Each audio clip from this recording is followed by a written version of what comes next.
Kriza u Srbiji za jedne društvena, za druge politička, a izlaz ni na vidiku. Neki spominju izbore, neki referendum, neki novu ili prelaznu vladu. A neki se uzdaju u dijalog.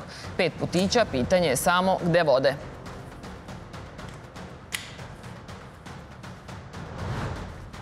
Studenti u blokadi, advokati u štrajku, a političari u dilemi. Nova vlada ili novi izbori. Za to vreme stigli poražavajući podaci. U Srbiji u 2024. godini rođeno nikad manje beba. Drama na jednom od najpopularnijih grčkih ostrva. Za 48 sati zabeleženo više od 200 zemljotresa. Strahuje se od erupcije vulkana, seizmičke oluje i cunamija. Počela je opšta bežanija meštana i turista.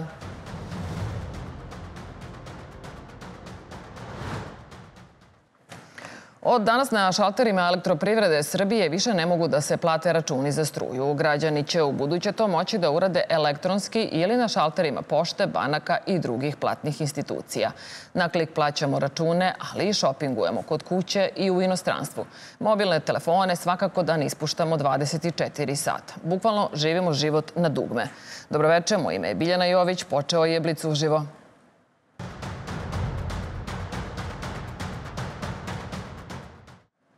Red protesta, red štrajkova, red priča o izborima i novoj vladi, ali i da li će nam deca ići u školu i kada će nadoknađivati izgubljene časove.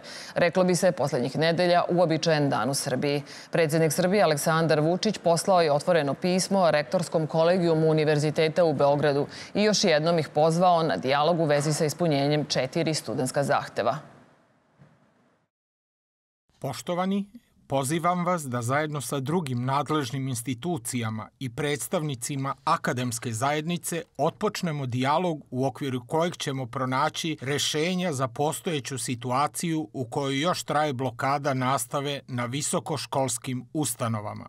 Uveren sam da samo u okviru dijaloga možemo zajednički ustanoviti da li su zahtevi studenata ispunjeni i u kojoj meri, i precizirati koje sve aktivnosti treba da budu preduzete da bi ti zahtevi bili ispunjeni na očekivani način. Očekujem da ćete se odazvati mom pozivu, koji je prvenstveno usmeren na dobrobit univerziteta, studenata i profesora, kao i svih građana i same države, a uz uvažavanje svima dostupnog prava da reaguju i izraze svoje mišljenje povodom događaja od javnog i društvenog značaja. Oglasio se i Republički zavod za statistiku, obelodanivši poražavajuće podatke. U 2024. godini rođeno je nikad manje beba u našoj zemlji. Za 12 meseci ostali smo bez 37.000 ljudi, odnosno grada veličine Pirota, Jagodine ili Sremske Mitrovice. O najaktuelnijim dešavanjima u Srbiji i svetu danas razgovaramo sa Milanom Grujićem, urednikom NIN-a. Milane, veliko ti hvala što si večeras sa nama. Hajde da na početku krenemo sa svim onim što najviše interesuje roditelje u Srbiji, a to su naravno đaci iz škole. Znamo da imaš 2 dece. Kaže na početku, jel tvoja deca redovno idu u školu? Da li imaju časove od 45 minuta? Kako to izgleda? Dobroveče svima. Imam 2 dece, jednu u srednjoj školi, drugu u osnovnoj. Ćerkica u srednjoj školi ne ide u školu uopšte, pošto je većina srednjih škola u blokadi. Ćerkica u osnovnoj školi ide, samo ima skraćene časove. To je vrlo čudna situacija. Ovo je već 4. nedelja kako ta deca praktično ne idu u školu, gube nastavu. Na početku je čak u srednje škole su okej, dale podršku studentima, odnosno njihovi profesori, pa i đaci. Učenički parlamenti su izglasali da podržavaju svoje profesore koji podržavaju studentske proteste. U osnovnim školama to izgleda malo drugačije. Prvo, ta deca su mnogo manja.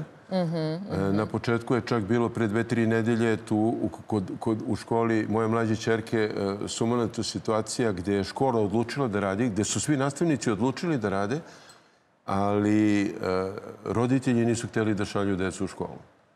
I sad po onim, znate, onim Viber grupama koje su postale čuvene posljednjih godina, smo se mi dopisivali. Ja sam tu postavljao logično pitanje. Čekajte, a svi imamo pravo da budemo nezadovoljni situacijom u zemlji, ali da li imamo pravo da to nezadovoljstvo izražavamo tako što nećemo decu slati u školu? Deca koje imaju 10, 11, 12 godina. To je malo čudno, tako da ne znam kako će se to rešiti. problem je veliki, 4. nedelja. To je otprilike da idu svake subote do kraja školske godine, što ni deci nije lako. Ne ide se džabe u školu 5 dana, ne 6 dana. Naravno. Pitanje je da li će uspeti da nadoknade. I to ako se završi ove nedelje, a ne vidimo nešto da ide ka završetku. Deo škola u Srbiji danas je nastavio protest obustavom rada ili skraćenjem časova u znak podrške studentima, izražavajući ujedno nezadovoljstvo dogovorom o posebnom kolektivnom ugovoru koji su sindikati postigli sa vladom. Pojedine škole su donele odluku samo za danas, pa će onda odlučivati o narednim danima. A neke su već odlučile da neće raditi cele nedelje ili do daljnjeg. Poslednje podatke ministarka prosvete Slavice Đukić Dejanović iznela je prošle nedelje. Kao što znate, u Srbiji ima 1773 škole. U ovom momentu i poslednjih dana između 4 i 6% škola je u potpunoj blokadi. Dakle, 95, odnosno 96% škola radi. Uvek je najveći broj onih škola koji rade 45 minuta. 13-14% ovih dana je škola koje rade u skladu sa zakonom o štrajku. Dakle, časovi traju do 30 minuta. U 12% škola neki nastavnici, neki učenici dođu, neki ne dođu. Dakle, škola radi, dete ima 1 čas, pa ima zamenu. To nije ono što mi želimo i naravno da težimo da pre svega škole koje su u blokadi što pre krenu sa radom. Milena, čuli smo šta je rekla ministarka Slavica Đukić Dejanović. A šta ti misliš, kako će izgledati naknada svih ovih časova i za srednje i za osnovne škole? Najavljuju da će đaci ići u škole vikendom, pa čak i preko leta. To je ono što smo malo pre pokrenuli temu. Dakle, svake subote da idu, neće stići da nadoknade, ali tokom leta. Da li je to realno? Pa i to je problem da idu svake subote sve i da stignu da nadoknade kada će da uče. Mislim, moraju i da nauče nešto. Drugo, nije predviđeno, mi radimo 5 dana. Što bi deca išla 6 dana. 6 dana možete po neki put otići subotom i raditi i ići u školu. Ako to radite svake subote, ta deca će biti opterećena toliko da je pitanje kako će oni da izguraju ovu godinu. Što se leta tiče, to je realnija opcija, ali opet, ajte vi kažete deci sada da će morati ceo juli da idu u školu i da će raspust biti samo mesec dana praktično. Jer 4 nedelje već. Ovo je 4. nedelja. Nedelju dana smo imali u prvom polugodištu, na kraju prvog polugodišta da nisu išli u školu i ova 3. nedelja, bar za veliki broj ovih beogradskih srednjih škola koje ne rade. A koliko ja znam, ne radi 90% u Beogradu. Što se srednjih škola tiče, ja ne znam koja radi. Sad, tu ima svega. Tu ima podrške studentima, to su deca, adolescenti, oni žele da budu zajedno, da se njegov glas čuje. To je sve lepo, njihovi motivi su lepi.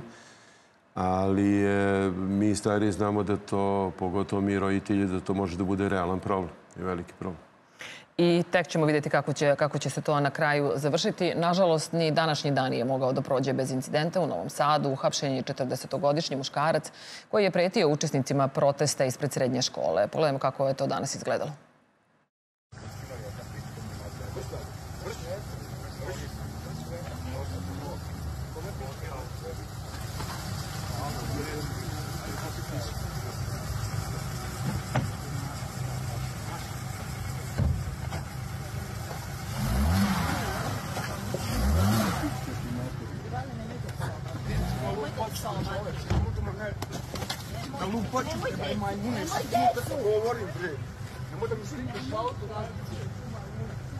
Šta je bilo, pa to? Šta je bilo, pa to? Rani slimi na auto, koji kurš. Šta se ti ponaša, znači? Ja se ne znam ovdje. Šta je bilo?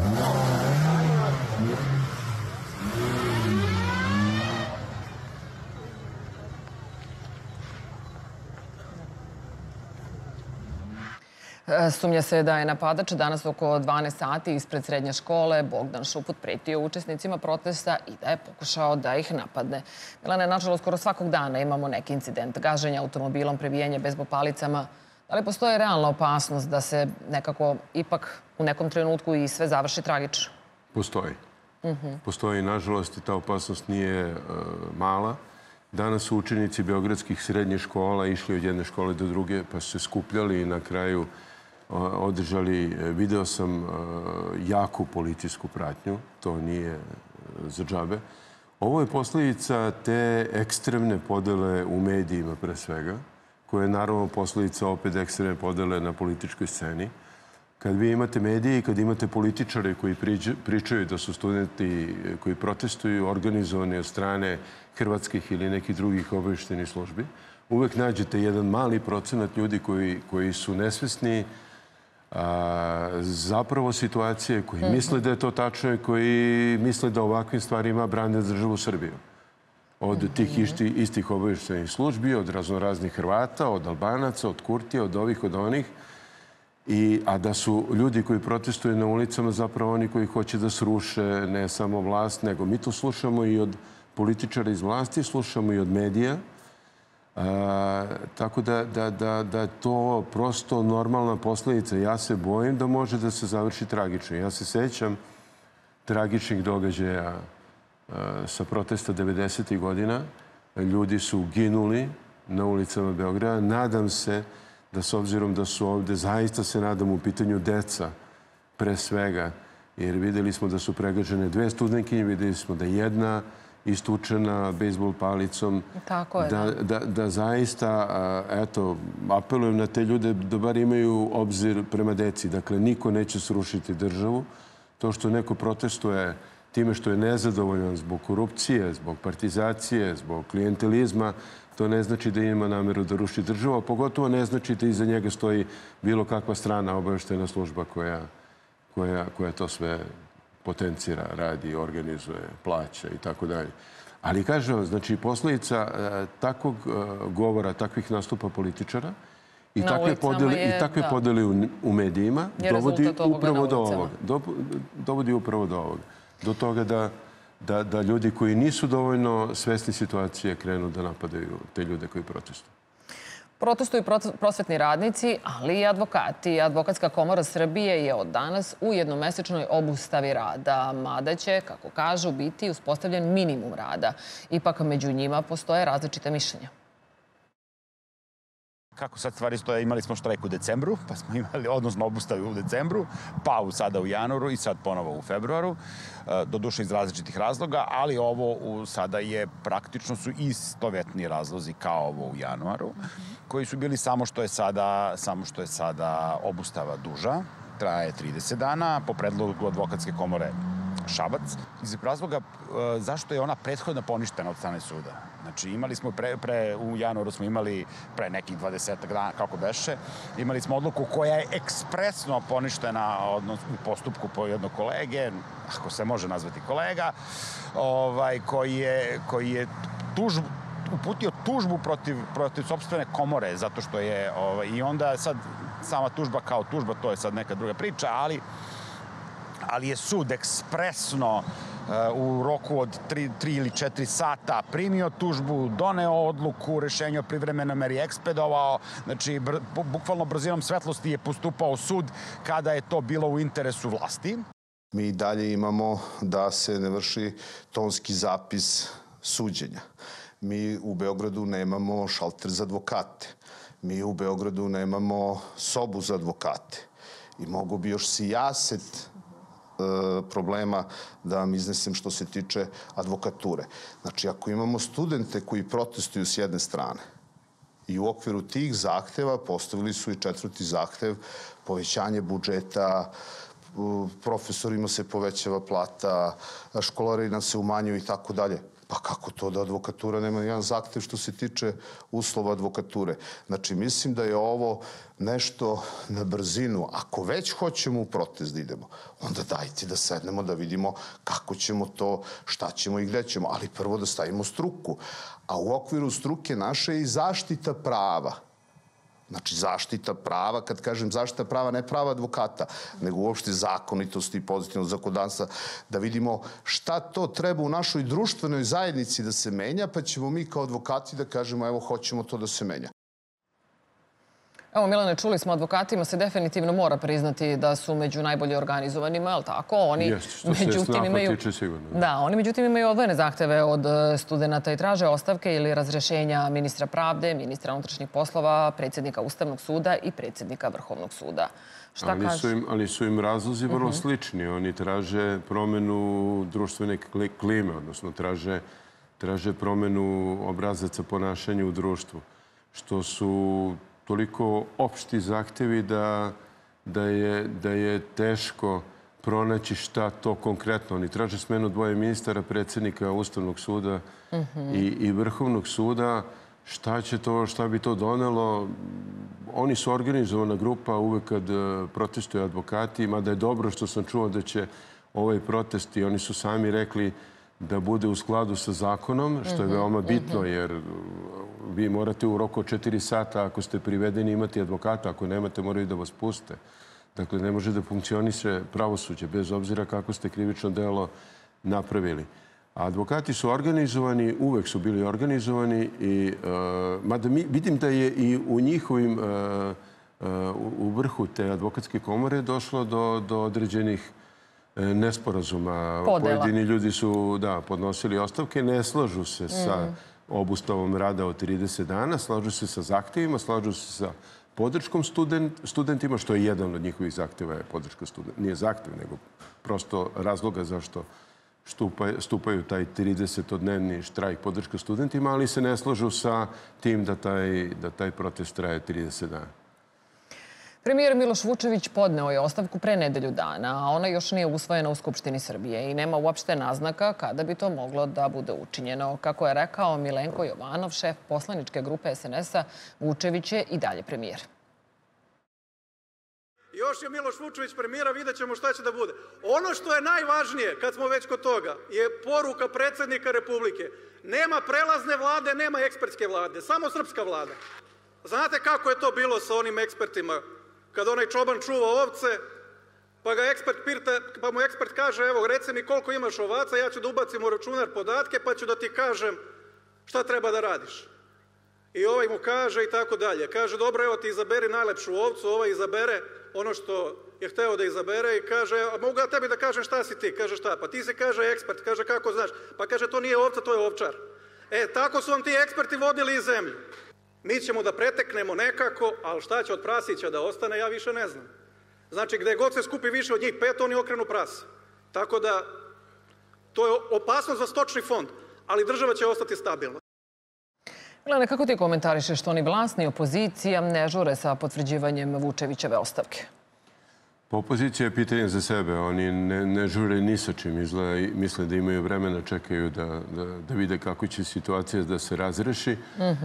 To mislim da čeka i vlast.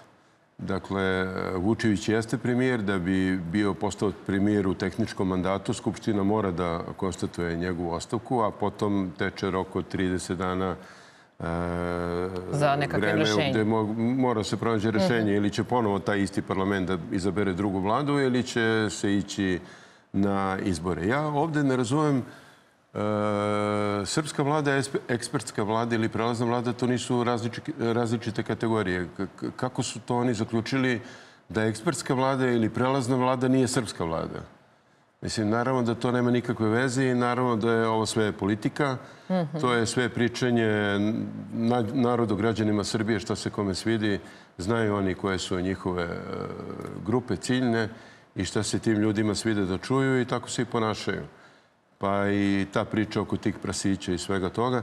Ja mislim da će vlast sačekati još neko vreme da vidi kako će se odigravati dalje ovi protesti studenta i građana koji su zaista bili izuzetno masovni sad preko vikenda, koji su sad postali gotovo svakodnevni i u zavisnosti od toga proceniti, raditi ankete, pa na kraju proceniti da li im se više isplati da formiraju drugu vladu u kojoj u svakom slučaju treba očekivati bar 12 do 13 drugih imena što se ministara tiče, ili im se više isplati da izađu na izbore.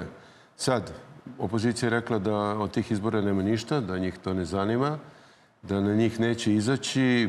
Kako će se završiti, vidjet ćemo. Srbija je u pat poziciji u ovom trenutku. Niti vlast može da funkcioniše normalno, zato što društvo ne funkcioniše normalno, a čini mi se da su i studenti i građani koji protestuju stigli do nekog maksimuma. Ovo je onaj nivo gde... Da. Premijer u ostavci danas je rekao da je Srpska napredna stranka možda za nijansu bliža da ide na formiranje nove vlade nego na nove izbore i da će odluka biti doneta za 2 nedelje. Obe opcije su da kažem, figurativno na stolu. U narednih 10 dana, 2 nedelje ćemo doneti odluku. I jedna i druga opcija imaju prednosti i, neću reći mane, ali određene izazove. Možda za nijansu sam bliže da idemo izboru nove vlade, ali to ne znači da je to konačna odluka. Čeka nas i krug konsultacije u okviru SNS-a i sa koalicijnim partnerima. Neki koalicijni partneri su već izjasnili da su oni za novu vladu, SPS i Zavetnici. Oni misle da treba da idemo iz izbor nove vlade.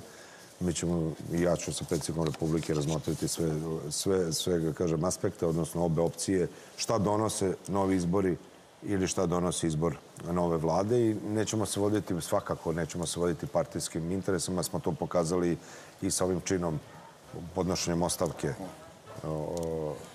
već šta je interes Srbije, građana Srbije i šta može da nas vodi ka smirivanju, da kažem, tenzija u društvu, odnosno traženja društvenog dijaloga. Već su počele licitacije sa imenima novog premijera. Spominju se Ana Brnabić, Siniša Mali, Nebojša Čović, ali i opcija da to bude neki stručnjak ili nestranačka ličnost. Da li ova imena deluju, Milane, tebi realno? Ne, meni tu deluje ime realno, eventualno Ana Brnabić, Nebojša Čović svakako ne. Što se tiče Siniše Malog, on čovek radi dobro svoj posao, šta god jedan broj građana misli o tome. I ne verujem da će biti potrošen na neku prelaznu vladu koja ne bi trajala pritom nešto predugo. On se bavi finansijama. Kada ste premijer, morate se baviti i Kosovom, i Evropskom unijom, i mnogim drugim stvarima. On je veoma bitan čovek u vlasti i mislim da će ostati na tom svom mestu, da njegovo prosto ime neće biti potrošeno u ovom trenutku na neku vladu čije je trajanje potpuno neizvesno. Da, i ograničeno. Dok političari pričaju o izborima, novoj i prelaznoj vlade i studenti tvrde da ih interesuje samo ispunjenje njihova 4 zahteva. I tvrde nisu ispunjeni. Minulog vikenda u centru pažnje bio je njihov marš od Beograda do Novog Sada. Pogledajmo kako je to izgledalo.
Milena, beogradski studenti su se vratili iz Novog Sada. Sada se nezvanično može čuti da bi uskoro mogli da krenu na sličan pohod ka Kragujevcu. Šta ti misliš o toj varijanti i ono što smo malo prekrenuli da pričamo, je li ovo sa Novim Sadom vrhunac protesta? Pa vrhunac u smislu da neko mora da artikuliše te studentske zahteve ili monetizuje uspeh tih studentskih zahteva. Ja mislim da će na kraju svi zahtevi studenta, ovih formalnih zahtevi, biti ispunjeni. Međutim, tu se radi o tome šta je formalan zahtev, a šta je suštinski zahtev. Ja to drugačije razumem. Formalan zahtev jeste da se procesuiraju svi koji su napali studente ispred Fakulteta dramskih umetnosti. Suštinski njihov zahtev je da se procesuiraju od sada svi koji ikada napadnu bilo gde, bilo koga. Formalan zahtev jeste da se otvore svi papiri u vezi sa rekonstrukcijom železničke stanice u Novom Sadu. Ali suštinski zahtev je da papiri u buduće o takvim poslovima ne budu tajni, da ne budu skriveni, nego da budu na uvid javnosti, da može da se reaguje odmah ako se posumnja na korupciju ili tako dalje. Građani studente vole, to se videlo svud, gde god su prolazili kroz ova mesta, dočekivali su ih. To su naša deca, logično da ih vole, logično da ih vole. I njihove zahteve, ove konkretne, lako ispuniti, ali oni zapravo traže promenu paradigme. Oni traže promenu načina rada, modusa operandi, traže da se društvo promeni. Pitanje je koliko mi svi imamo snage za tako nešto u ovom trenutku. Moramo to da uradimo. Deca ne žele da žive u ovakvom sistemu gde vam dobar deo toga zavisi od toga da li ste član stranke ili niste. Oni prosto žele da budu dobri lekari zato što su dobri lekari, odnosno šefovi po klinikama, po školama, po raznim drugim. Zato što su svojim znanjem i kvalitetom to zaslužili. I s obzirom na brzinu komunikacija, ja očekujem da se stvari veoma brzo menjaju u nekom narednom periodu u tom pravcu. I ovaj marš ka Kragujevcu opet će biti isti takav. Dočekivaće ih ljudi u svakom selu, čak i oni koji glasaju za Vučića. Međutim, studentima imamo ljude koji glasaju za Srpsku naprednu stranku. Uopšte se ne radi o tome. Nisu oni monolitni. Neki od njih su se bunili što su određeni govornici bili na tom mitingu posle u Novom Sadu koji je održan juče, u nedelju. Zašto oni? Oni su prepoznati kao opozicioni ili novinari ili komičari ili tako dalje. Znači, oni ne žele da se bave politikom. Ja sam radio intervju odmah na početku sa 3 njih, sada za posljednji broj sa 2 njih. I pitao sam ih da li misle da vlast pokušava da se preko izbora izvuče iz problema u kome se nalazi. Oni su rekli, nas to ne zanima. Mi tražimo promenu sistemsku, da. Sad, nemamo još puno vremena, imamo puno pitanja koje smo spremili za tebe. Moram da te pitam, međutim, i da Srbija se suočava sa još jednom krizom koja traje godinama unazad. Demografsko stanje u Srbiji je tokom 2024. godine rođeno je 60.813 beba, što je za 500 manje nego 2023. godine i to je istorijski minimum. Čak 5.000 manje nego 2013. godine. Prema podacima Republičkog zavoda za statistiku, prošle godine u Srbiji imali smo 37.000 više preminulih nego rođenih. Dakle, ostali smo bez grada veličine Pirota, Sremske Mitrovice. Šta kažeš za ove prilično poražavajuće podatke? Čini se da su sve nekako mere koje je država donosila poslednjih godina nisu dale gotovo nikakve rezultate. Pa ne mogu mere. Opet je potrebna promena društvenog obrasca. Nažalost, ja mislim da živimo u vreme kada u bogatijim državama, a Srbija, šta god mi to misli, spada u 15% najbogatijih na svetu, svi imaju problem sa belom kugom. Živimo lepo i prosto smo delom sebični. Znate, 2 djece kad imate ili 3, onda se morate pomučiti za tu decu. Ovako je lakše, mnogo lakše. A to je najveći problem Srbije. To je najveći problem Srbije. 5 miliona za već 25 godina, što znači koliko će to biti za 75 godina i šta nam onda vrede sva ta priča i o Kosovu, i o Republici Srpskoj, i o teritorijama. Vi ako nemate ljude koji će živjeti na tim teritorijama, to pada u vodu. To je najveći problem Srbije, demografija sigurno. Milane, veliko ti hvala što si večeras bio naš gost. Ostalo je još puno pitanja na koja nismo dali odgovor, ali vidjet ćemo se nekom novom prilikom pa ćemo i o njima pričati. Dragi gledalci, bio je ovo prvi deo emisije Blic uživo. Mi se ponovo vidimo za pola sata, a sada počinju centralne vesti.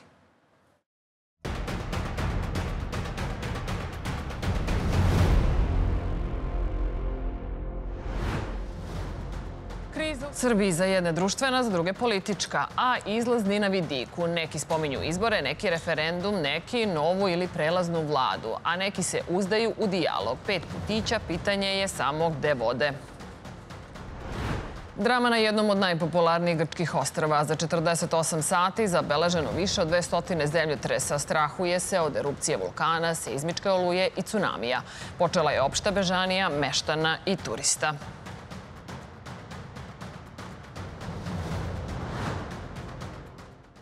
Više od 200 zemljotresa registrovano je u poslednjih 48 sati u okolini čuvenog grčkog ostrva Santorini. Građani i turisti masovno su se dali u beg, a svi strepe od kataklizmičkog scenarija i, kako su je nazvali, seizmičke oluje. Samo u petak, 31. januara, seizmička stanica na Santoriniju detektovala je najmanje 39 malih potresa, uglavnom magnitude 3,5 Richtera, dok su najjači bili jačine skoro 5 stepeni. A stručnjaci upozoravaju da se tek očekuju pravi udari. Mnogi stanovnici Santorinija odlučili su da preventivno napuste svoje domove. Brodovi i avioni sa ovog ostrva su prepuni. Cena avionske karte u jednom pravcu do centralne Grčke dostigla je 300 evra, a država je obećala da će organizovati evakuaciju svih onih koji se na to odluče. Είναι 9:30 το βράδυ στη Σαντορίνη, όπως βλέπετε σε κεντρικό πρακτορείο γίνεται πραγματικά χαμός. Ο κόσμος ψάχνει να βρει τρόπο για να φύγει από το νησί, έχουν όλοι ανησυχήσει και θορυβηθεί από τις τελευταίες σεισμικές δονήσεις. Κοιτάξτε εδώ πέρα τι γίνεται.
Grčke vlasti naložile su zatvaranje škola, izbjegavanje 2 mala pristaništa i okupljanje u zatvorenim prostorima, a hotelima pražnjenje bazena zbog zabrinutosti da bi velike količine vode mogle da destabilizuju zgrade u slučaju jakog zemljotresa. Društvenim mrežama šire se snimci odrona u blizini ostrva Santorini. Snimak, zabeležen danas nešto posle 12 časova i 30 minuta u zalivu Atinios, pokazuje prašinu koja se podigla nakon odrona. Pogledajmo.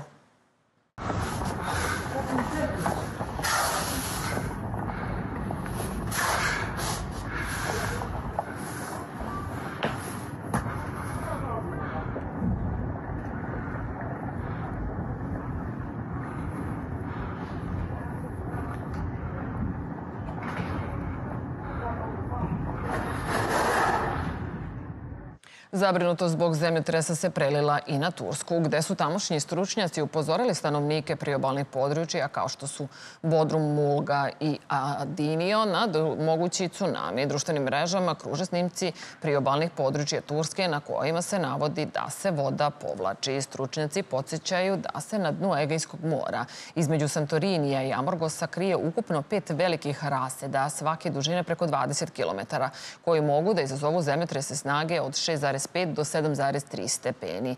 Jedan takav zabeležen je 1956. godine na Amorgosu, a pratio ga je najveći tsunami u poslednja 2 veka u Sredozemlju. Pogledajmo snimke iz te 1956. godine.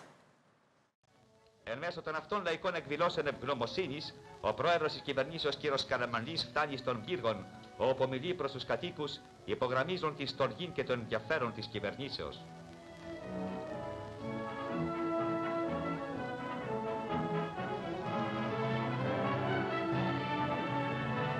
Η εκαθάριση των ερειπίων συνεχίζεται κατά τη στιγμή της πρωθυπουργικής επισκέψεως.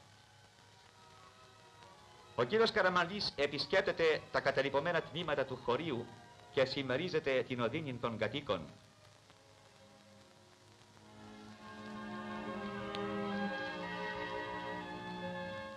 Συνεχίζουν την περιοδία του ο κύριος Πρωθυπουργός επισκέφτεται δοχικός στον Βόθωνα την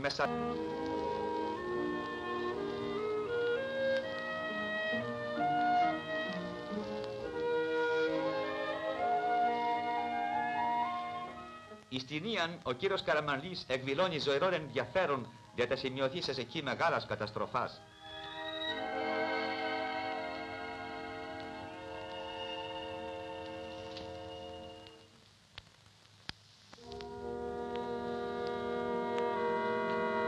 Αφού συνομίλησε με τους χωρικούς, αναρριχάται πάνω στα ερείπια και διέρχεται μέσα από επικινδύνους περιοχάς. Είναι χαρακτηριστικό το γεγονός ότι ο πρόεδρος της ελληνικής κυβερνήσεως έφτασε επιτοπίωση στην Θήραν, αφενός μεν για να παραμυθίσει τους πληγέντας κατοίκους, αφετέρου δε για να παρακολουθήσει την πιστήν εφαρμογή των μέτρων περιθάλψεως του πληθυσμού. Ο κύριος Καραμανλής λαμβάνει γνώση της αληθώς τραγικής εικόνας την οποία παρουσιάζουν τα ερείπια της Ίας. Ono što posebno brine je činjenica da je ostrvo Santorini dobilo svoj trenutni oblik tokom Minojske erupcije 1600. godine pre nove ere. Jedne od najvećih vulkanskih erupcija u ljudskoj istoriji koja je inspirisala priče o izgubljenom gradu Atlantidi.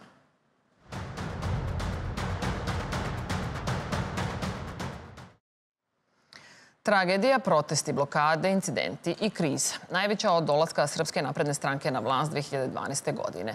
Za jedne društvena, za druge politička, za treće opšta. Skoro svi fakulteti mesecima u blokadi, trećina škola nema redovne časove. Advokati izglasali jednomesečni štrajk, pa su obustavljena i suđenja.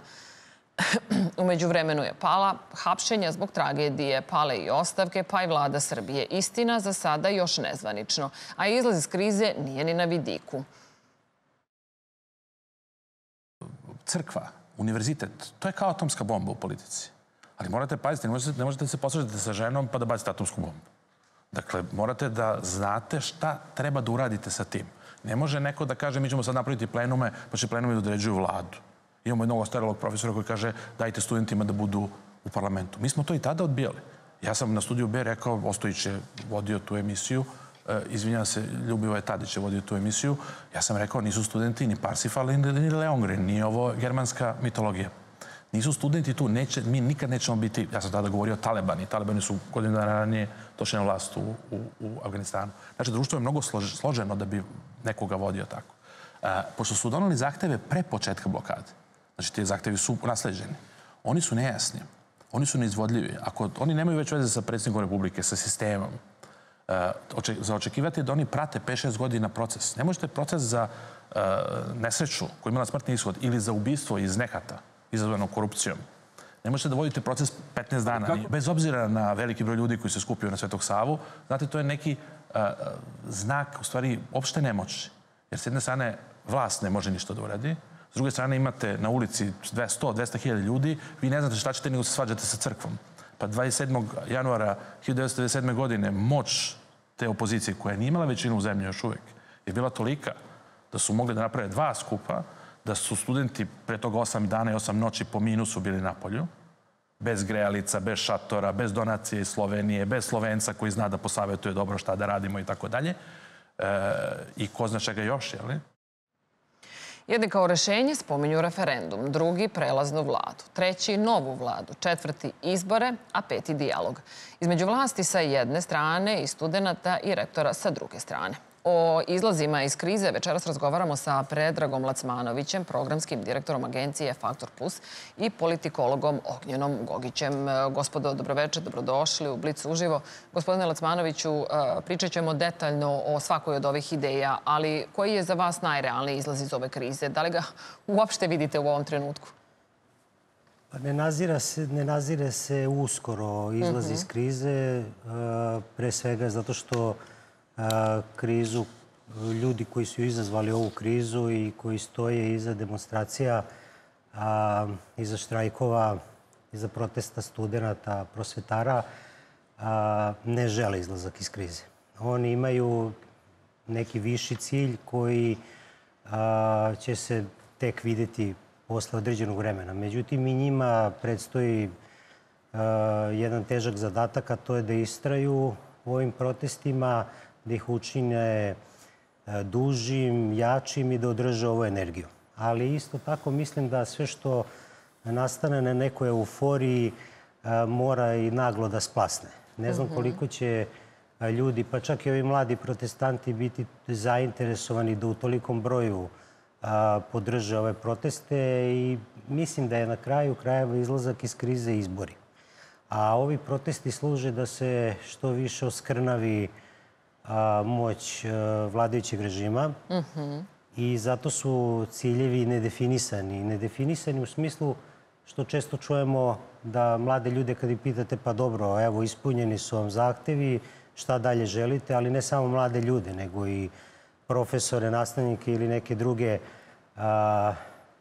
ljude u zrelim godinama, ali izgleda nezrele politički i društveno i duhovno, koji podržavaju i kažu klanjaju se mladosti. Kad ih pitate šta je vam cilj ovih protesta, oni kažu menjanje sistema. Ali menjanje sistema, kad ih pitate šta to konkretno podrazumeva, oni opet ponavljaju to je menjanje sistema, da sistem funkcioniše, da institucije rade svoj posao. Ja često navedem primjer, pa dobro, evo, ko hoće da izvadi ličnu kartu ili pasoš, zakaže preko računara, preko e-uprave, ode i za 15 minuta završite posao. To sistem, jer on funkcioniše. Onda kažete konkretno šta u sistemu ne funkcioniše. Ali oni to ne žele. Jer ne žele da se obruše samo na jednu instituciju. Oni žele jednostavno potpuni, pa imate i ono da Srbija stane. Znači, tu neku krilaticu ili slogan. A šta znači da Srbija stane? Da se Srbija i ekonomski uruši. Jer Aleksandar Vučić je rekao da je ekonomija najvažnija i time se vodio od dana kada je stao na čelo, da kažemo, države, pa sve do danas, jačajući ekonomiju i forsirajući taj privredni rast za koji se prognozira da će ove godine biti drugi najveći u Evropi. I sada imate ljude koji su ekonomski neobrazovani, ne mora svako da poznaje, mislim, ekonomske parametre i da ih prati, pa se podsmevaju, kažu, ma, to je namešteno. Pa mislim, jednostavno otići na sajt Svetske banke ili MMF-a i pogledati. Recimo, na primjer, stopu nezaposlenosti da je bila, na primjer, 21 ili 22%, ne znam tačno, ali toliko je otprilike bilo kada je Tomislav Nikolić pobedio i sada koliko je između 6 i 8%, da ne bih pogrešio, stopa nezaposlenosti. Priča se često o partijskom zapošljavanju, ali meni to nekako nije logično da imate rekordno nisku nezaposlenost i partijsko zapošljavanje. Da li time hoće da se kaže da su svi mladi lekari, recimo sada, imaju partijske knjižice? Pa čak i ona doktorka mlada koja je udarena u Palmotićevoj ulici nakon probijanja protesta. Da li je ona nedavno zaposlena u toj instituciji kao stručnjak sa partijskom knjižicom? Ima mnogo nelogičnosti. Nisam protiv protesta, nisam protiv aktivizma, građanskog aktivizma.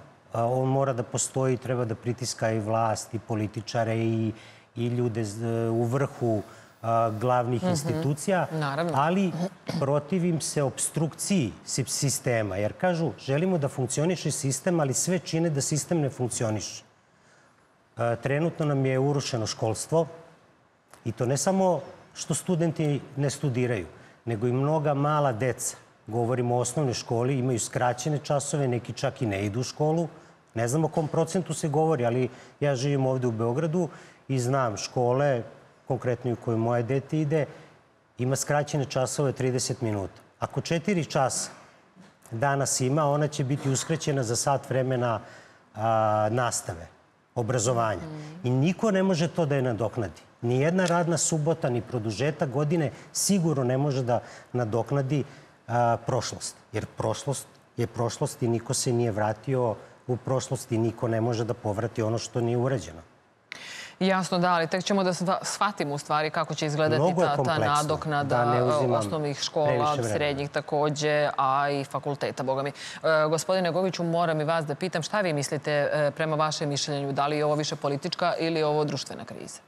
Ja bih rekao da je društveno-politička kriza, da pomirimo ta dva stanovišta, ali pretežno je opet društvena kriza, rekao bih. I u tom smislu ovi, recimo, putići koji su ponuđeni kao mogućnost izlaska iz krize, ja bih rekao ništa od navedenog. Prvo što nijedna od tih potencijalnih rešenja, dakle izbori, referendum, šta je već navedeno, ne bi u užem smislu zadovoljilo te zahteve, te društvene grupe koja trenutno je u tim blokadama.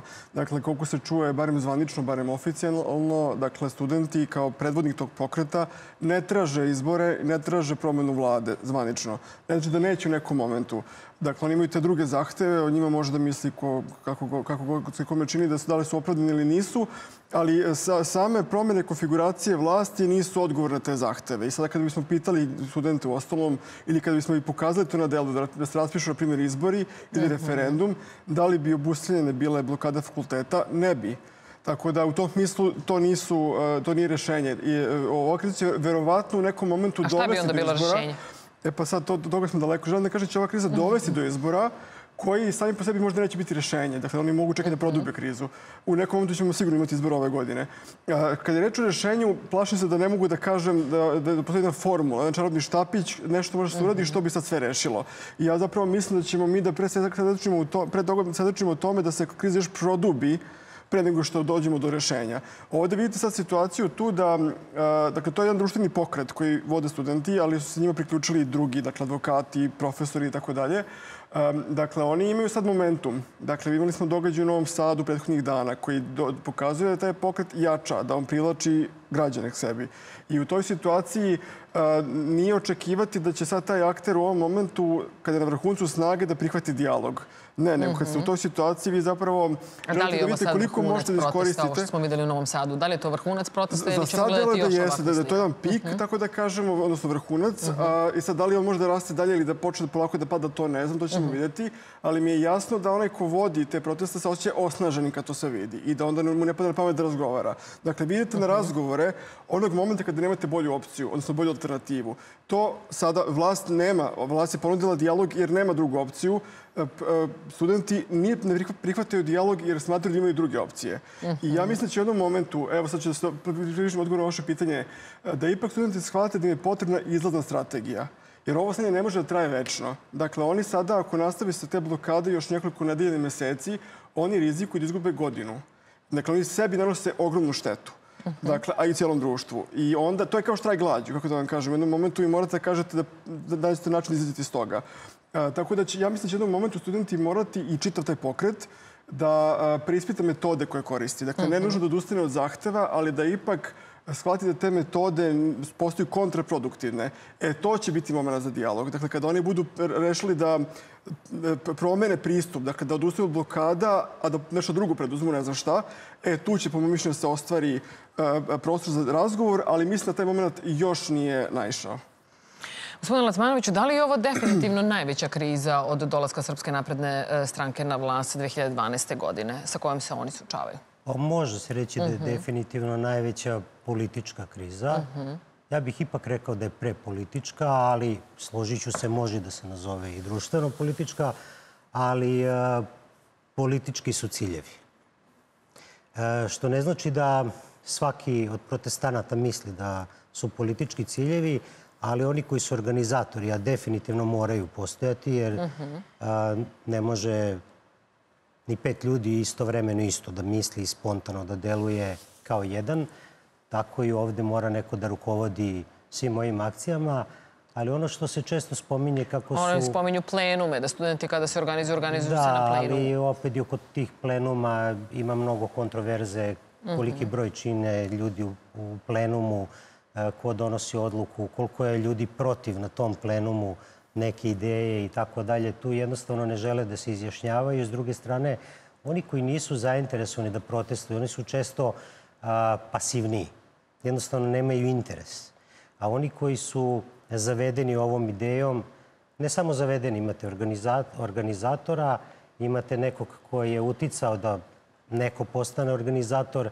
Nemojte misliti da su samo ti mladi ljudi se organizovali i rešili da menjaju Srbiju. Uvek postoji neko ko utiče na njih, možda nisu ni svesni na koji način. Ima mnogo načina kako se može organizovati jedna grupa ljudi, a da ni ne znaju odakle je koren uticaja i kako je nastao. U svakom slučaju, čini mi se da lutaju. Ova strategija ćutanja, negovorenja pomalo počinje da biva i dosadna i ima dosta učesnika protesta kojima je malo postalo i dosadno da njima prisustvuju. Vidit ćemo nadalje kako će se stvari odvijati, ali kad sam rekao da je na kraju izlazak iz krize, da će ipak doći do izbora, ali do izbora može da dođe i za 2 godine. Mislim, ne moraju oni biti... Instanti ne moraju biti sada? Ne. A šta vi kažete, da li je ovo u Novom Sadu bio vrhunac studentskih protesta ili ćemo još gledati sličnih? Taj vrhunac jeste, mogu da se složim da je bila autokomanda, pa onda Novi Sad i pretpostavljam da postoji ideja da se vrhunac desi u Beogradu. Naravno, organizatori protesta ne žele da to bude i kraj, ali pretpostavljam da će tu da se istroši najveća energija. Sad, na primjer, to ponašanje studenta gde ne žele ni mešanje opozicije, ne žele ni jednog političara, pa čak ne znam kako su prihvatili i proglas. Nekako je to ostalo onako maglovito, ali čini mi se da nije proglas prihvaćen onako uz velike, da kažemo, ovacije. Nije to prošlo sjajno i čini mi se i da je Bjelogrlić, pretpostavljam, gledao sam taj njegov govor, bio je malo izbunjen i delovalo je to onako malo trapavo, ali nisam osjetio tu energiju da ga prate. Pa čak se malo i zakopao tom jednom rečenicom ko sam ja da vam govorim. Pa mislim, ako si došao i to da im kažeš, onda bolje i da nisi došao da im govoriš ko sam ja da vam govorim. Mislim, onda bolje nemoj ni da govoriš. Tako da, ali kažem, to je malo i nezrelo ponašanje, odnosno mislim da oni ne znaju tačno kako dalje i da je najjednostavnije da jednostavno zatvaraju tako mostove, saobraćajnice i da se okupljaju. Ali koliko će to dugo da traje bez isticanja nekih, pa možda i nekih novih lidera, meni se nekako činilo od starta da se na to čeka, da se pojavi neki novi mladi lider, ali evo, ja sam stvarno, koliko sam mogao, pratio njihova gostovanja tih studenta. Niko me nekako nije očarao svojom nekom visprenošću, političkim, kako da kažem, stavom, razmišljanjima, idejama. Oni jesu onako pametni sve, ali nisam još video neko ko bi mogao da bude, recimo, lider studenta ili čitavog tog pokreta, pa da, eto, za njih malo pođu i da se taj neko, eto, možda i politički angažuje malo jače. Sad, dobro, kada ste već gledali obraćanje studenta na raznoraznim gostovanjima, da li vam se čini, da li stičete utisak da su neki od njih okrenuti proevropski, a neki ka zemlji, ka nacionalnom? Zanima me i taj moment kada oni kažu da neće stati sa ovim protestima i spominje se čak i neka šetnja do Kragujevca. Dakle, ne da neće da odustanu, nego deluje kao da oni imaju tek agendu kako i na koji način će da rade. A da, ja sam i na početku ove emisije rekao da organizatori protesta ne žele da zaustave ovo. Zato i nemaju konkretne ciljeve. Ciljevi su opšti, da menjaju sistem, da žele da žive u boljoj državi, kao da ja ne želim da živim u boljoj državi. Naravno, želim sve najbolje. Ali to ne ide tako. Međutim, oni isto nemaju, ja mislim, ideju kako sad ovo da formalizuju i onda je najlakše jednostavno nastaviti ovako. Ide im od ruke, mladi ljudi vole da se šetaju, da idu na žurke, jer generalno... Ali podržavaju ih ljudi na tom putu. Gledajte, podržavaju, ali koliki je to procenat? Da li mi znamo koliko ljudi tačno podržava ovaj protest? Da li, recimo, roditelji koji plaćaju stanarinu da im dete ne studira, da li se slažu sa ovim? Možda se slažu u nekom kratkom vremenskom periodu, ali mislim da mnogi to neće tolerisati tako dugo. Sad, gospodine Goviću, moram vas da pitam, da li se vama čini da je mnogo veći problem to što studenti ne idu na fakultete, već ih blokiraju i što deca ne idu u škole, nego što je s druge strane pala vlada? Pa vlade, kako da kažem, dođu i prođu i može vlada se vrši u tehničkom mandatu, ali jeste problem dugoročno gledano što generacije nemaju pristup obrazovanju. Mislim, sećam se kada je bila, recimo, COVID pandemija, da je tad najveće pitanje bilo kako šta ćemo s decom da radimo koja ne ide u školu, a sad se negde iz drugih razloga opet uskraćuje pristup obrazovanju. Mislim da to jeste problem i da to nešto ne može da potraje dugo. Dakle, to nije nešto što je održivo. Dakle, to je nešto nanosi štetu i pojedinačno svakome, ali i cijelom društvu. Tako da, zato ja to mislim da u jednom momentu mora da se preispita taj metod. Dakle, da se postavi pitanje da li on više donosi štete nego koristi. Sve i da su zahtevi opravdani, ne znači da svaki cilj opravdava sredstvo. Dakle, i ovde smo došli u situaciju da oni zaista, kao što sam rekao, studenti rizikuju sami da izgube godinu. Ali ja mislim da su oni svesni toga šta oni rizikuju, da nisu ušli u celu ovu priču bez svesnosti o tom riziku. Oni veto smatraju da je cilj kome teže veći od toga, da je vredan te žrtve, ja to poštujem, ali mislim da ipak će u jednom momentu doći to pitanje da li u kojoj meri treba istrajavati sa tim metodom, ne nužno ciljevima. Ali ja bih rekao da možda mi možemo sporimo da li imaju ideju, da li imaju cilj, ali ono što definitivno ne možemo sporimo je da to ima efekta. Dakle, mi po ceo dan ne slušamo emisijama o protestnim studentima. Da je to nešto što je irelevantno, ne bismo se bavili time. Dakle, to je dovelo do pada vlade. To jeste paralizovalo državu. Dakle, to je dovelo do institucionalne paralize.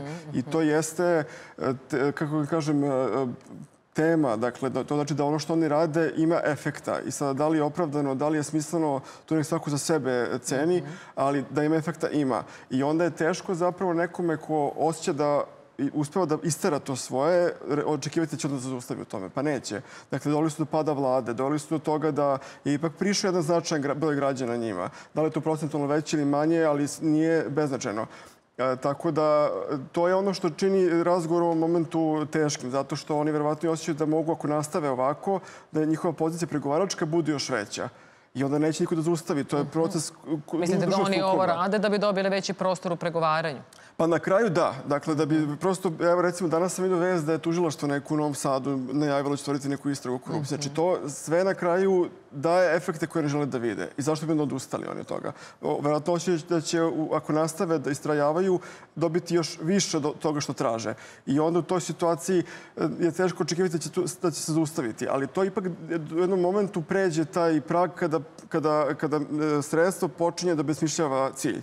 Dakle, u jednom momentu će ipak doći do toga da će se reći čekajte, da li su sad ti ciljevi vredni toga da mi ne idemo na fakultete ili pak možemo te ciljeve da ostvarimo nekim drugim metodama. Da li je baš blokada univerziteta jedino što mi možemo da radimo, a na kraju nanosi nama štetu. Ali mislim da smo mi ipak još daleko od toga. Politički analitičar Dejan Vuk Stanković je upozorio studente da ne bi trebalo da dozvole da ih političari zloupotrebe. Tako, čujemo. Očigledno tamo u tim plenovima sede neki koji su samo svojniji, samosvesniji i nepodložni apsolutnom uticaju političkih partija. Pretpostavljam da je tu moguće očekivati neki domino efekat u danima i nedeljama koji dolaze, jer studenti ne žele da budu instrumenti političkih partija koje su poprilično nemoćne da se nametnu kao predvodnici pobunjenog dela društva. Šta više, kao da kako vreme protiče, sam taj njihov bunt postaje upotrebno sredstvo u političkoj borbi, odnosno u pokušaju političkog obračuna opozicije sa vlašću. A studenti nekako probijaju neke barijere kada je reč o komunikaciji, pre svega sa pasivnim delom biračkog tela, i postoji jedno simboličko mesto, jedno političko i medijsko mesto okupljanja onih koji su nezadovoljni stanjem u društvu, što opozicija sve ove godine nije mogla i nije umela da uradi. Tako da imam utisak da će, kako vreme bude odmicalo, studentska ta zajednica biti distancirana od opozicije. Čitav taj protest će se pre ili kasnije pojaviti, suočiti s problemom ko će to da artikuliše i politički dovede do kraja. Studenti u ovom trenutku u Srbiji su jedina politička snaga koja nema nikakvu moralnu stigmu, nemaju nikakav problem prosto da kažu šta misle i zbog toga imaju na neki način i podršku javnosti, ali morali bi da vode računa da ne budu upotrebljeni u nekim političkim zakulisnim igrama, pre svega da ne budu platforma za ostvarivanje nekih ciljeva koji nisu prosto legitimni sa demokratskog stanovišta, kao što su te priče o poništavanju rezultata izbora i pravljanju nekih prelaznih vlada. Prosto to nije u ovom trenutku nešto čime oni treba da se bave. Čuli smo gospodina Stankovića. Gospodine Lacmanoviću, nova vlada, da li ona može da smiri tenzije? Pogotovo ako u novoj vladi bude nekih nestranačkih imena na glavnim funkcijama ili nekih novih ljudi. Vidjet ćemo možda. Verujem da protestanti, glavni među njima, nekako ne žele da se ova žurka završi.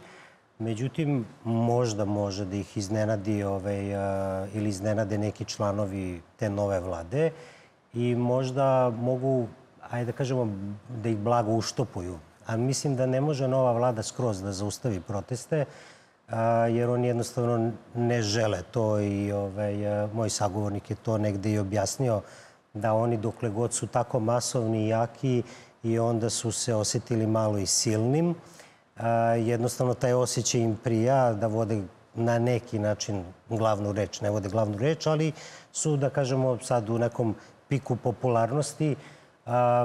Neće prestati sa protestima kogod došao i bio novi mandatar i član vlade. Ali može vlast da iznenadi i da iznedri neke članove koji će, kako da kažem, blagotvorno da deluju na smanjivanje tenzija. Šta vi kažete, gospodine Gogiću, da li je nova vlada izlaz iz ove krize? Da li ona može da smiri tenzije i kako bi ona možda potencijalno trebalo da izgleda? Ona bi mogla da utiče na posmatrače. Dakle, mi sad imamo ipak jednu široku javnost koja gleda u ove dve strane, onda se predeljuje. I onda, recimo, ako bi nova vlada bila takva da je postoji neko ime koje je prijemčivo široj javnosti, kako kaže, možda vas baci u rebus, da kažete pa čekajte što sad se dalje blokira kad imamo ove ljude kojima možemo da verujemo, na primjer. Ali teško će sad biti i doći do tih ljudi koji će u ovoj situaciji možda i prihvatiti da budu u novoj vladi, ako govorimo o vanstranačkim ličnostima. Tako da mislim da neće biti to jednostavan zadatak za vlast, ali mislim da ako bi neka imena bila koja su prihvatljiva široj javnosti, on misli da bi mogli da makar neopredeljene ili posmatrače više, da kažem, primire na neki način, odnosno da kod njih manje podršku možda prema protestima. To da, ali ne znam da bi se to desilo. Ali generalno da se vratimo na studentski pokret ili taj društveni pokret koji oni vode, to je jedan izazov koji pred njima dolazi. A to vi morate znati kada treba da stanete. Dakle, morate znati kada je to vrhunac i kada treba da zapravo sami preispitate svoj metod pre nego što krenete da padate. A to uvek dođe. To je jednostavno prirodan životni ciklus takvih pokreta. I to je ono što sam čuo baš ovih dana, jednu ključnu reč, mislim sam već pomenuo, izlazna strategija. Dakle, za njih će biti veliki izazov da u jednom momentu proglasi kraj blokade, a da ne izgleda kao da su tek tako se rasuli, da sačuvaju obraz, što se kaže. I to uopšte neće biti lako. Ja sam vidio, recimo, i za studente, vidio sam da su prve neke, da kažemo, se razlike pojavile, baš vezano za govornike u Novom Sadu. Tu se jedan fakultet ugradio od toga i krenuli su polemike kod toga da li ko treba da govori. I generalno sam čuo danas baš na jednom emisiji studenti koji su rekli da razmišljat ćemo dalje o drugim nastavku ovoga, u smislu da li sa blokadama i tim ili nešto drugo. I doći do podela u tom pokretu. Dakle, na momentu će doći do podela da će jedna struja biti radikalnija i reći ne, istrajamo do kraja, a da će druga biti umerenija i će reći ne, vreme je da sad polako pravimo kompromise. Tako da će taj pokret je sad na vrhuncu ili možda još nije dostigao svoj vrhunac, može se doći, ali doći je moment kada će morati da se prispitaju. Se donosu nekakve odluke. Tako je, da se donesu odluke i to da se donesu tako da pokret ne obesmisli samog sebe, a to se dešava kroz istoriju, smo to videli. Tako da mislim da će mnogo biti potrebno strateškog razmišljanja tu i kod njih ako žele da budu relevantni i dalje. I da se ne ponesu time što su toliko popularni sada, jer to ne mora da traje večno ako budu pravili neke greške. Tako da mislim da u tom smislu nismo još, kažem, u tom momentu, ali pretpostavljamo ćemo doći kada će oni da preispitaju svoj način delovanja. Način na koji funkcionišu, da. Predsjednica Skupštine Ana Brnabić istakla je da budući premijer mora da bude hrabar. Pa da čujemo. Pred svega će morati da bude hrabar. Hrabra osoba sa mnogo, rekla bih, kredibiliteta, ličnog integriteta. Osoba koja ima, mislim, ako mene sada pitate, beskrajno strpljenje za slušanje. Ali osoba koja je odlučna u tome da kaže bobu boba, popu pop, rekla bih. Koliko takvih ljudi u SNS-u ili možda van SNS-a vidite? Ima ljudi. Nećete mi reći ni jedno ime? Neću, nije na meni. Dakle, potpuno je jasno čija ustavna nadležnost i dužnost i obaveza da donese takvu odluku. Gospodine Lacmanoviću, da li vama padaju na pamet neki hrabri kandidati koji bi mogli da preuzmu tu funkciju premijera? Malo pre smo razgovarali baš o tome da mogu biti i neke nestranačke ličnosti, članovi vlade, ne govorim sad samo o mandataru i šta hoću da kažem. I ovde smo konstatovali da možda ti neki ljudi i ne žele u ovom trenutku da se aktiviraju. Ako zaista ima kvaliteta i ako su zaista kvalitetni ljudi i ako žele Srbiji dobro, a intelektualno su, da kažemo, na visokom nivou i moralno i po svim drugim pitanjima, onda su to pravi ljudi da čine tu vladu koja će smiriti krizu. Inače, ako nemaju neku od tih osobina, pa između ostalog i hrabrost, onda ne treba ne sada ni da ulaze. Tako da jeste jedna od osobina, treba biti hrabar, ali mislim da se tu ne podrazumeva da treba da budete ludo hrabri. Vi jednostavno imate svoj integritet. Ako imate svoj integritet, na neki način ste i hrabri. Govorite ono što mislite. Mislim da ovde neće doći do takve revolucije da će biti linča ljudi koji su činili ovu ili onu vlast. Iako to možda jedan deo građana i priželjkuje tu neku, da kažemo, odmazdu, da tako kažem, ali mislim da do toga neće doći. Sad, gospodine Lasmanoviću, moram da vas pitam, da li ćemo mi nekako dočekati da se kod nas mirno menjaju vlade, da se pruže ruka ruci i da kažemo sad vi niste ovo radili kako treba ili nemate poverenje naroda, pa sad ajde da probamo mi. Da li smo mi bolji? To je jedina opcija koja odgovara Srbiji i svim građanima u Srbiji da se na izborima menja vlast. I nikako drugačije. Sve ostalo bilo bi prava tragedija za ovu zemlju. I po njenu ekonomiju, i za životni standard, i za budućnost dece. To je 100% tako. Nema drugog načina. Jer kad pogledate ove razvijene demokratije, bogate zemlje, tamo nema rušenja parlamenta, nema upada i prevrata na taj način.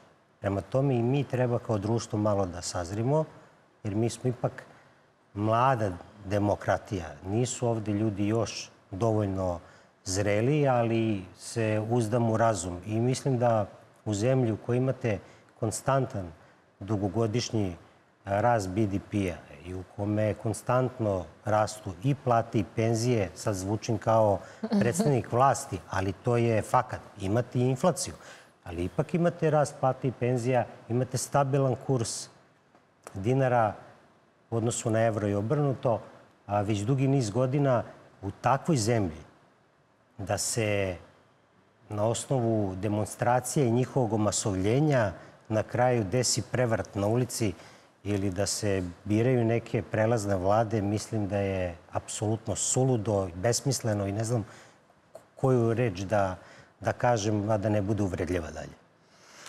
Sada, gospodine Gogiću, moram i vas da pitam za potencijalnog premijera. Spomenju se imena Marko Đurić, Siniša Mali, Nebojša Čović, ali i ta neka nestranačka ličnost. Šta vi mislite, ko tu može da bude taj koji će da bude naš budući mandatar? Pa od tih pomenutih, ja se ne bih iznenadio tu Nebojša Čovića. Nekako mislim da on ima ono što je rekla možda i predsjednica Skupštine Brnabić, hrabrost. A možda što nije sad u prvom planu kao neko koji je kadar, nije aktualni ministar, možda bi bilo prvo mudrije, a on je svojevremeno imao, da kažem, iskustvo u rešavanju kriza svojevremeno, na primjer, ono pobunu na jugu Srbije, tako da. Naravno, ne poredim tada događaja, ali hoću da kažem da mislim da ima i to diplomatsko možda iskustvo, tako da možda bi on, recimo, bio interesantan izbor. Mislim da bi se usudio, ali ne vjerujem da će bilo ko da se usudi, mada ovde nije sporna većina. Dakle, kogod bude kandidat Srpske napredne stranke za premijera, on ima većinu u parlamentu. Dakle, ovde nije sporno to da li ćete vi biti izabrani, već je samo sporno to da li ćete taj vruć krompir na pravi način nositi, zato što kogod preuzme vladu sada, on se očeva sa velikim problemom, sa paralizom sistema. I to nije nešto što je idealna pozicija za bilo koga. Tako da, eto, ja bih tu možda zaustavio se sa spekulisanjem oko budućih imena, ali verujem da se aktivno traži to ime, da se aktivno zapravo sada traži ta ličnost koja bi mogla da preuzme vladu u ovom momentu. I ja ne bih se iznenadio, kažem, da to bude neko vanstranačko lice. Sad stigo smo tako i do izbora. Trenutno ne deluju realni, ali nisu ni isključeni. Premijer u ostavci Miloš Vučević rekao je danas da smo za nijansu bliži novoj vladi nego izborima. Obe opcije su da kažem, figurativno na stolu. U narednih 10 dana, 2 nedelje ćemo doneti odluku. I jedna i druga opcija imaju prednosti i, neću reći mane, ali određene izazove. Možda za nijansu sam bliže da idemo izboru nove vlade, ali to ne znači da je to konačna odluka. Čeka nas i krug konsultacije u okviru SNS-a i sa koalicijom partnerima. Neki koalicijom partneri su već izjasnili da su oni za novu vladu, SPS i zavetnici. Oni misle da treba da idemo iz izbor nove vlade. Mi ćemo, i ja ću sa predsjednikom Republike razmotriti sve kažem, aspekte, odnosno obe opcije, šta donose novi izbori ili šta donosi izbor nove vlade i nećemo se voditi, svakako nećemo se voditi partijskim interesima, smo to pokazali i sa ovim činom podnošenjem ostavke već šta je interes Srbije, građana Srbije i šta može da nas vodi ka smirivanju, pa da kažem, tenzija u društvu, odnosno traženja društvenog dijaloga. Evo, gospodine Gogiću, čuli smo premijera u ostavci. Dakle, izbori ipak nisu isključeni. Izbori neće gde pobeći. Dakle, ako recimo ovaj pokušaj se formira nova vlada ne bude uspešan, izbori su uvijek na raspolaganju. Sad, zašto ne biste iscrpili prvo tu mogućnost da u okviru postojeće parlamentarne većine napravite novu vladu? Meni je to sasvim logičan sled. Ali ja mislim da su ipak svesni svi da su izbori u ovom momentu rizičan događaj, zato što oni po prirodi su takvi da izoštravaju razlike, da stranke prednaglašavaju neslaganja, da bi privlačila pažnju na sebe i to na ovom momentu nije potrebno kao društvo. A drugo, imate sada aktivno taj bojkot, štrajkovi, obustavu rada. Ja mogu da zamislim situaciju u kojoj bi, recimo, neke grupe aktivno obstruisali izborne radnje, na primjer. Sprečavali izborne organe ili druge stranke da sprovode svoje redovne aktivnosti. I to onda rizik od nasilja. I ja jednostavno mislim da u ovoj situaciji kako su zaoštreni odnosi u društvu, to nije nikome potrebno. Moram da kažem sa tim u vezi da, opet se vratimo na Novi Sad i to dešavanje, da je on protekao potpuno mirno zapravo. To je bilo ogromno okupljenje ljudi i sam taj događaj kad su oni odlazili peške do Novog Sada i tamo, ja nisam primetio da je bilo incidenata ili provokacija, šta više. To pokazuje da, tu govorimo onima koji govore da ukazuju smo na pragu Granskog rata, da nismo. Dakle, ipak smo kao društvo zreli toliko da pustimo razlike, da pustimo drugačije mislimo. Nekako se, odnosno se ovdje fokusiramo uvek u emisijama na negativne stvari. Onda je neko žele da kaže pa ima nešto pozitivno. Evo, jedan ogroman događaj se odigrao, nije bilo incidenata i provokacija. Što znači da ipak pokazuje da smo zreli u toj meri. Ali opet bi se vratio na to da mislim da su izbori rizik i da u ovom momentu nam nije potreban taj rizik. A kako bi reagovala opozicija na izbore? Da li bi oni bili podeljeni, jedni za izbore, jedni za bojkot?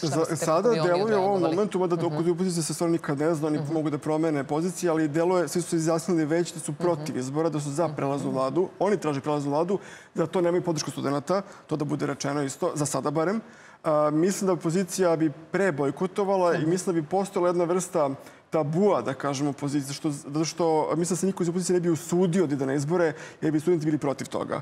I onda to mislim da su oni listom su zapravo, kako se izjasnili, već si protiv. Šta vi, gospodine Lacmanović, kažete? Da li nam trebaju sada izbori? Spominjala ih je pre par dana i predsjednica Skupštine Ana Brnabić. Ja mislim da nam izbori nisu preko potrebni. Imali smo ih nedavno i imamo vlast koja je legitimno izabrana i sada ne verujem da se biračko opredeljenje značajno promenilo da bismo sada zbog bunta studenta izlazili na izbore. Mislim da je to, kako da kažem, bilo bi to brzopleto i od strane vlasti, ali čak i da vlast koja kaže, konkretno predsjednik Vučić, da ne beži od izbora nikada, a što mu ne bi poverovali jer zaista imali smo često izbore i uvek je bila priča da će pasti. Mislim, od strane opozicije. Dobro, njihov je to posao da ne govore da su napred izgubili, ali mislim da opozicija ovog puta, znajući u kakvoj se situaciji nalazi, mislim da opozicija trenutno stoji na prilično, kako da kažem, jednom, kao na minskom polju.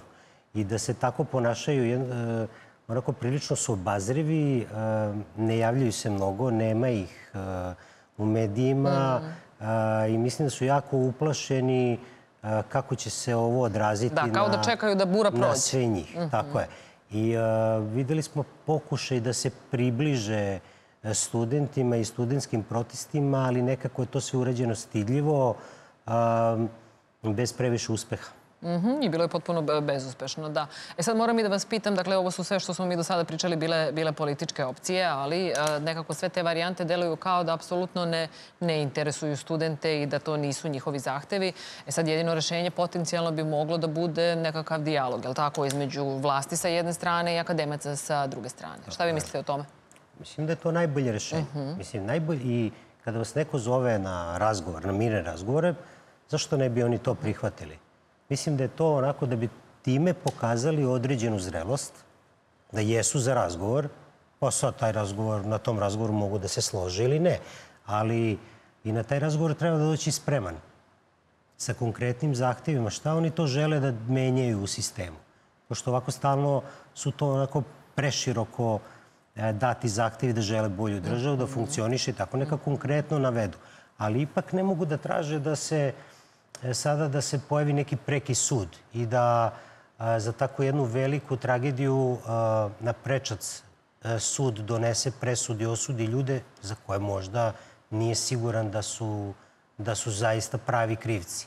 Tako da tu moraju isto da imaju nekog obzira, nekog strpljenja. Takvi procesi znaju da potraju.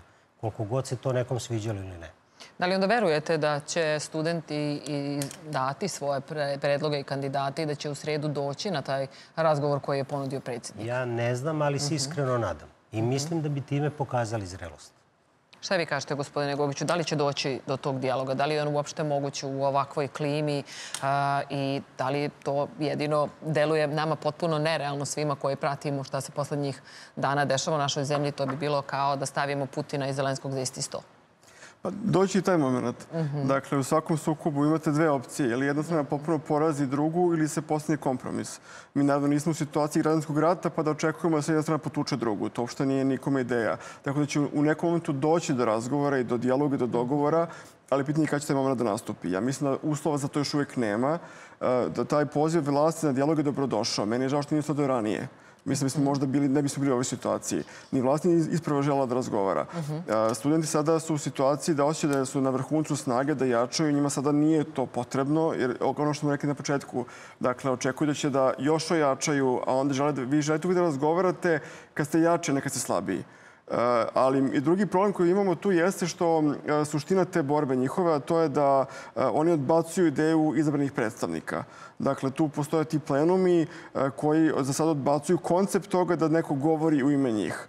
I u tom smislu, kada bi recimo došlo da recimo neki od plenuma kažu u redu prihvatamo da ovaj može da govori naše ime, drugi plenumi bi to odbacili recimo. Dakle, ja očekujem u nekom momentu podjele unutar tog studentskog pokreta. Ovde je konkretno došao i taj, dok društveno pokreta u celosti. Ovde je došao poziv upućenje rektorima, kako sam i do... To sam htjela da vas pitam, da li bi studenti slušali rektore, svoje profesore koji su ih podržali? To će biti sad zanimljivo da vidimo. Dakle, prvo da vidimo da li će ti profesori, odnosno rektori koji je već tu, da li će da prihvate poziv. Ako oni prihvate poziv, oni će sutra, mislim, izjasniti oko toga, da li će studenti da podrže to. Studenti mogu da kažu, vi slobodno razgovarajte sa predsjednikom, ali da govorite u naše ime. To će biti, znači imamo dva pitanja. Prvo, da li će se izjasne za dijalog ti rektori, a drugo, da li studenti da ih prihvate. Ja iskreno mislim da mogu da dam predviđenje sve i da rektori i profesori kažu hoćemo da razgovaramo. Mislim da studenti u ovom momentu neće to prihvatiti. Da im to neće biti opcija. Miloš Vučević je pre nedelju dana podneo ostavku, ali je zvanično i dalje premijer. Zašto, gospodine Lacmanoviću, ni vlast ni opozicija ne žure da ozvaniče ostavku u Skupštini? Jer nekako deluje da svima odgovara taj status quo. Ili im odgovara ili im ne odgovara?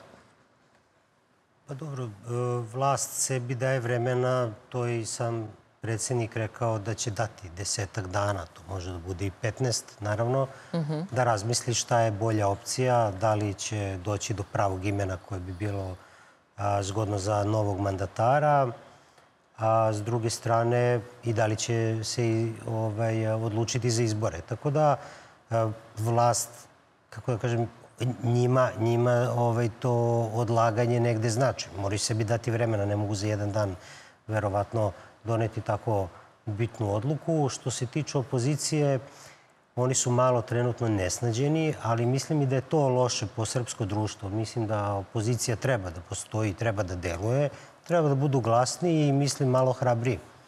Jednostavno mislim da im nedostaje hrabrosti. A s druge strane... Ili bar da se pregrupišu ili ih je previše, pa nekako ni oni nemaju više svoje lidere. To je sad na njima. Oni moraju između sebe, ako su, kako da kažem, postoji tu dosta podala, ima mnogo partija, jako su usitnjene i zbog toga dolazi jako teško do bilo kakvog konstruktivnijeg dogovora.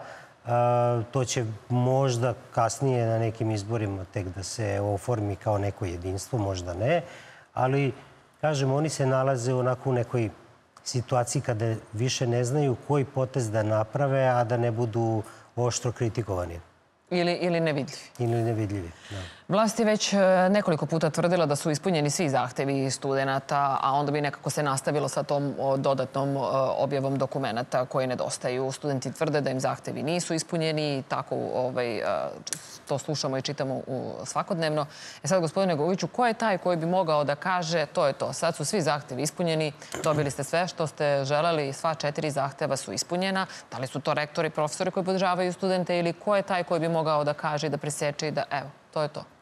Se kaže, jedni je u ploču, drugi je u klin. Mislim, teško je to reći da bi neko trebao da arbitrira, da kaže sad ćemo... Jer to nema efekta. Dakle, vlast je rekla, na primjer, mi smo ispunili zahteve, ali kažu nismo i oni se nisu povukli. Ja sam negde čuo, koliko sam shvatio, da oni nameravaju da isto u nekom momentu postave mehanizam, govorimo o studentima, da li da se od profesora ili građanski fakultet da se njemu prepusti to, barem oko jednog zahteva. Dakle, da oni imaju neko svoje telo koje će da sudi i da meri da li su zahtjevi ispunjali ili nisu, ali mislim da to nije nešto što, mislim, kao prvo zahtjevi su takvi da se ne mogu u kratkom roku ispuniti. Dakle, vi ne možete imati krivičnu presudu za ne znam koliko nedelja ili meseci. Dakle, to je jedan zahtjev koji nije ostvariv u kratkom roku. Zato se opet vraća na onu temu, morat će da prispituju sve metode. Ali druga stvar je vezana za ovu dokumentaciju. Dakle, to je isto, oni barem žele da uzmu vreme da prouče dokumentaciju. Dakle, ne a priori kažemo to je to, nego da prođemo kroz to pa da vidimo da li je to to. Tako da u tom smislu bi možda, ja sam inače, moram kažem, i apelovao ili komentarisao će u jednom momentu doći do internacionalizacije ove situacije. To zaista očekujem, ali u nekom momentu možda nije loše da postoji ili neko mešovito telo, recimo jedno od strane vlasti, drugo od strane studenta ili pak međunarodno, koje bi se ušlo u tu problematiku pa onda dalo taj sud. Možda ako mi jedni drugima ne verujemo... Ko bi mogao to da bude? Neko iz Europske unije ili neko sa neke druge strane? Ja ne znam zašto mi nismo, na primjer, to zatražili i pomoć međunarodno ostalom. Dakle, to je popuno legitimni mehanizam u smislu neke forenzike, veštačenja. Da ako mi toliko jedni drugima ne verujemo... A da li bi im verovali? Da li bi im verovali studenti? Da li bi im verovala vlast? To je naravno izazov. Ne mogu da kažem da bi se pojavio neko kome bi se apsolutno jedni drugi verovali. Ali jedni drugima ne verujemo. Dakle, vlast kaže to je to, vi kažu ne, pokušajte da nas prevarite ponovo. Znači, to je ipak postoji potreba, a tu ne može niko da pobedi u tom nadgornjavanju. I onda zaista treba postoji neko neutralan ko može da kaže čekajte, ovo je dostižno, ovo nije. I ja nekako mislim da u ovoj situaciji ja lično ne bežim od toga, da se neko uključi sa strane za koga možemo prepostaviti da je neutralan. A kako bi onda izgledao taj dijalog tako? Kako će da izgleda onda taj dijalog ako će oni da se beskonačno nadgornjavaju? Pa ja mislim da bi tu, evo, sad mi to palo pamet, neko telo bi trebalo postoji. Možda bi to bio neki prvi korak apropo ovog dijaloga. Neko telo koje bi činili predstavnici obe strane pod navodnim znacima, a možda i treće strane, koje bi onda možda više cenilo i merilo da li su ti zahtevi ispunjeni ili nisu, uključujući i to da li, svega to, da li se ta dokumentacija, da li je adekvatna ili nije. Mislim da ona zahteva zapravo to ocenjivanje ispunjenosti zahteva veliko tehničko znanje i ekspertsko znanje. I onda, znači, tu nam treba nam neko za koga možemo pouzdamo se da ima znanje, ali da ima neutralnost. I da možemo da verujemo. Gospodine Lacmanoviću, ove proteste često porede sa onima koji su se desili 68. godine, a nekih porede i sa onima koji su se dogodili 96. godine. Šta vi kažete, sa kojima imaju više sličnosti? Ja mislim da imaju ogromnu razliku u odnosu na jedne i na druge. Dobro. Zato što su te generacije koje su tada protestovale bile daleko politički informisanije, da ne kažem pismenije, u neko drugo vreme. Ovo je jedna generacija, pošto se bavim istraživanjem javnog mnjenja između ostalog, za koju znamo i po statističkim podacima i ovako, kako da kažem, iz društvenog života, da su oni prilično apolitični. Ono što sam rekao, odjednom su postali svesni i politike i nefunkcionisanja sistema, a do pre par meseci ih to apsolutno nije zanimalo. I to je fenomen koji im ne ide na ruku, odnosno informacija koja im ne ide na ruku. I sada, zato mi smeta ta rečenica treba da slušamo mladost. Pa ona mladost 90. godina ili 68. ja tad nisam ni bio rođen, tako da ne mogu njima da pričam, ali slušao sam govore Tita koji je tada govorio kako smo zanemarili tu mladost i tako dalje i treba da ih poslušamo i da vidimo šta oni hoće i uključiti ih u društvo, ali verujem i da je tada su ljudi bili daleko ozbiljniji i odgovorniji u smislu, kako da kažem, života, ponašanja, bili su upućeni u funkcionisanje društva. Mislim da ova generacija nije baš dobro upućena i ovi protesti deluju najneozbiljnije u smislu pravljenja žurki, nekako to sve okupe se i u jednom trenutku deluju i liče na neke prave proteste, ali posle određenog vremena vidimo da to jedna velika zabava tu i da tu ima mnogo ljudi koji verovatno ne znaju ništa. Ni o politici, ni o zahtevima. Nemamo, nažalost, više vremena, ali hoću i vama, gospodine Gogiću, 10 sekundi da dam, zato što stvarno moram da odjavim emisiju. Šta vi kažete? Protesti, degnu nam se studenti na svake 3 decenije.